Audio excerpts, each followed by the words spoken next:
Hello students. So in this video I'll be explaining one problem on support reaction. So this is the beam given. It has two support. One is hinge support at A and at a D there's a roller support and it is inclined a certain angle and they have given the slope 1:2. So what we have to do is first we have to calculate the angle making this reaction. So for that, first what we'll do, we'll calculate or we'll draw the free body diagram. If I draw the free body diagram, the reaction at A will be 2, as we know that hinge support will create two reactions. So one reaction will be a vertical direction, another will be in a horizontal direction. So I'll give this as a RAY and RAX. And this force makes the 45-degree inclination. If I resolve the force in x component and the y component, then it will become 100 cos of 45. We know that if I resolve the angle toward the angle, then it will be cos of angle, away from the angle is sine of angle. So in this case, this will become 100 sine 45, correct? So we know that when you have the UDL will act at the center. That means at a distance of 1.5 meter, if I convert the equivalent point load, it will act at a distance of 1.5 meter, because half of that L/2 at a distance it will act, and the magnitude of the load will be, or intensity of load will be 50 into 3, which is 150 kilonewton. Okay, this is the conversion of your UDL into the equivalent point load, whereas this is making certain angle which has a slope of 1:2. So if I calculate the angle for that, so what I'll do, I'll just take out the angle over here.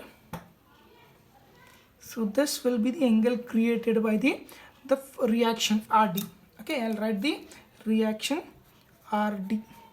So in this case, this is a 1 and this is 2. So we know the opposite side and the adjacent side. So what we can do is we can apply the tan theta is equal to opposite by base. So theta will be tan inverse of 1/2. So theta will be how much? So we'll get theta as a 26.56 degree. So angle will be 26.56 degree. So this creates 26.56 degree. Again, this force can be resolved into two component, because it making certain inclination. So for the calculation of unknown reactions, we have to either keep it in horizontal or vertical direction. So this makes certain angle. So if we resolve, so what I'll get? So this will be RD cos of 26.56, RD sine of 26.56. The free body diagram what we'll get. So start with the calculation of your unknown reactions. So first what I'll do, I'll take the summation of m equal to 0. At this point I'll take the summation of m as a 0. So we know that we have three equation of equilibrium, which is summation of fx equal to 0, fy equal to 0 and summation of m equal to 0. I'll start with the third condition, which says summation of m is equal to 0. I'm taking it the a point, so I'll write summation of ma equal to 0. If I take the summation of ma, then I have to calculate the moment. So calculation of moment already we have studied in the previous classes. So directly I'll take the moment. See, number of forces you count, 1 2 3 4 5 6 7 forces we have, but the RAX cos 100 cos 45 and RD sine 26.56, the line of action of force passing through the moment center, moment due to these forces will be 0, as well as RAY also passing the line of action of force passing through the moment center.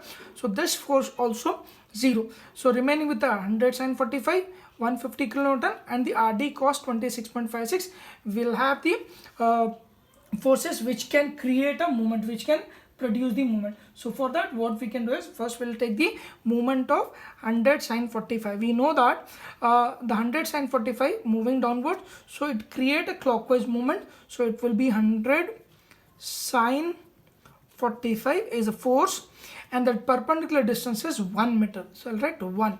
So next I'll move on to the second force, which is 150 kilonewton, which is also moving downward, which create a clockwise movement. So again positive 150 into the perpendicular distance. From here to here is 1 meter, from here to here is 1 meter, from here to here is 1.5. So total will be 3.5 meter. Then RD cos 26.56 is moving upward, so which create anti-clockwise movement. When it is create anti-clockwise movement, we'll take negative sign. So RD cos of 26.56 into the distance. Distance will be 3 plus 1 plus 1. So total will be 5 equal to 0. Keep all the term one side and take other term on the other side. So we'll get RD cos 26.56 into 5 equal to, I'll take on this side, so it will be positive remaining as it is. So 100 sine 45 plus 150 into 3.5. So if I calculate, I'll get RD as 133.199. So if you calculate, we'll get 133.199 kilonewton. So we got RD value. Then use the second equation of equilibrium to calculate the other forces. So what I'll do, I'll take the summation of Fx equal to 0. So if I take the summation of Fx equal to 0, you have to count the number of horizontal forces acting in a system. So 1, 2 and 3. So Rx is moving right side, so positive. We know that we sign convention we have taken right side positive, left side negative, upward positive, downward negative. So in that case, Rx is moving right side, so positive. Then 100 cos 45, which is acting right side, so positive, minus RD sin 26.56 acting negative side or the left side. So already we have calculated the RD value, which is 133.199 into sin 26.56 equal to 0. Keep all the term on the one side and take RAX on the other side. So if I substitute the value, so this will go on the other side, this will go on the other side. So we'll get 100 cos 45 minus 100 cos 45 plus 133.19 sin 26.56. If I calculate, I'll get minus 11.15 kilonewton. Okay, so this is the RAX value. Similarly, we can calculate the RAY value by taking the summation of FY equal to 0. So summation of FY equal to 0 is nothing but number of vertical forces.